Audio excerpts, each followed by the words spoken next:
Hey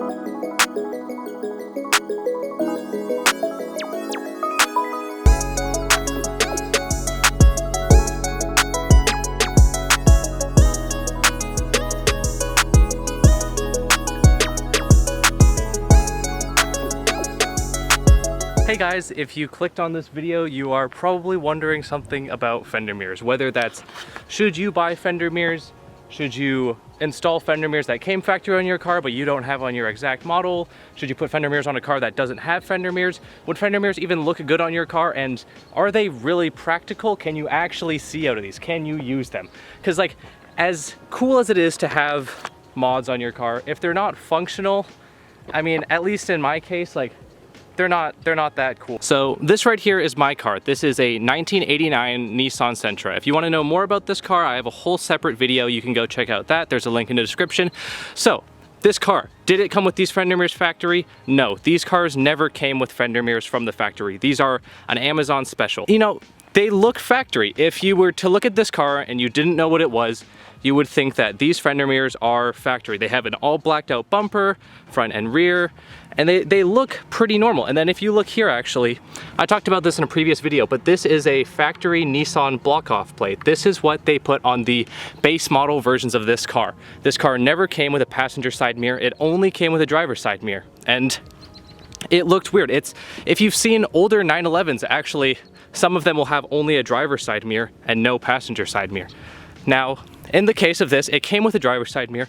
I've actually just removed the driver's side mirror and I've still left the mount. I have plans for this. This will be utilized, trust me. But I thought it looked way cooler with having mirrors that are evenly spaced as opposed to just one on one side, and they are practical. And what do I mean by practical? Can you actually, can you use them? Yes, I think that they are actually better than mirrors on just your A-pillars, and the reason for that is you have virtually no blind spot.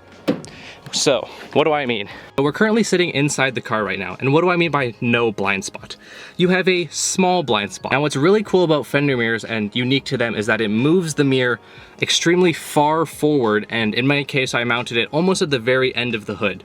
And when you're looking into the mirror, it actually brings your blind spot almost up to just outside of your peripheral vision. So if I'm looking into this mirror, my peripheral vision is right about here, like about 180, a little bit less than what I'm looking at.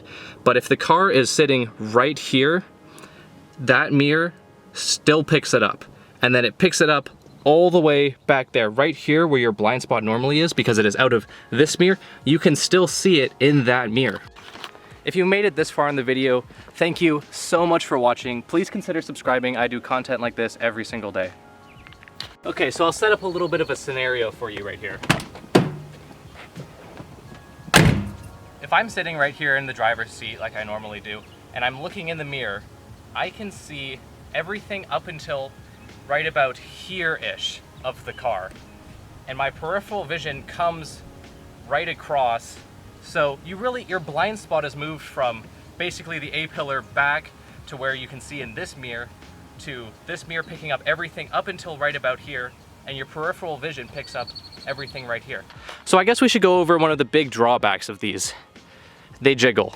When you're driving, if you're on a bumpy road or if you're static, these will move. There's really no way around them considering they're solid mounted to the front fender of your car, but it's not bad. They will move a tiny bit on rough freeways, but it's not horrible. It's not like it completely obstructs the vision where like all the cars behind you look like a complete blur.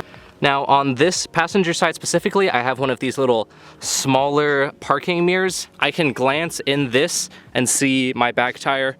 It's not really like necessary. I think it looks kind of cool and it does help when you're parallel parking into a spot and you're trying to get your back tire as close to the curb as possible. So if you're wondering how I mounted these mirrors, in my case, it was pretty simple. My engine bay actually has these small little cutouts right here where I could actually just stick my hand up behind the fender and then use my fingers and twist the nuts that hold on this mirror. This mirror has two studs that come through the bottom and then two nuts that come up. And so it was pretty simple in this case. I didn't remove the fenders. I just kind of wiggled my hand up there and tightened them up. In the case of other vehicles, you might need to fully remove the fenders to mount these. But in my case, it was pretty simple. I just stuck my fingers up there and twisted the nuts on and called it a day. Something I also do have is a GoPro mounted on this. I wouldn't really trust this. I've cruised around with it and then mounted a GoPro there just for a couple of minutes, but it gives it a pretty unique angle. Now, there's quite a few different styles of fender mirror. This is a more boxy, 80s, 90s-esque Japanese style fender mirror, but they also make more of a conical fender mirror that you sometimes see on old Datsuns. I think that these boxy black fender mirrors look the best on this car because it is also a boxy car and then it matches the bumpers. But if you're just wondering the pros and cons of these, I would say pros, they look sick, they're unique. They get talked about when you park somewhere. They like bring up a bit of conversation. You always get asked, can you even see out of those? And the answer is yes. In my case, I can actually see better out of these than a stock mirror placement. They do vibrate a little bit. That would be a con. A con would also be you might have to remove your fenders to put them on. But other than that, I think they look sick. They match the car. They make it stand out. It looks a little bit different. And they are more functional, so that's what I enjoy about them. So yeah, I hope this helps. This is kind of supposed to be the definitive guide on fender mirrors. I'll list these down in the description as well as a couple other different styles of fender mirror. Again, if you have enjoyed this video, thank you so much. Please consider subscribing. The next video will most likely be a video on how I made this banner for my car. Now I'm gonna throw in some POV footage of me actually driving this thing, and you'll be able to get a bit of a sense of what the mirrors look like from the driver's seat, and you might even be able to see a little bit of what I can see looking back through the mirrors. So enjoy. Let's not pretend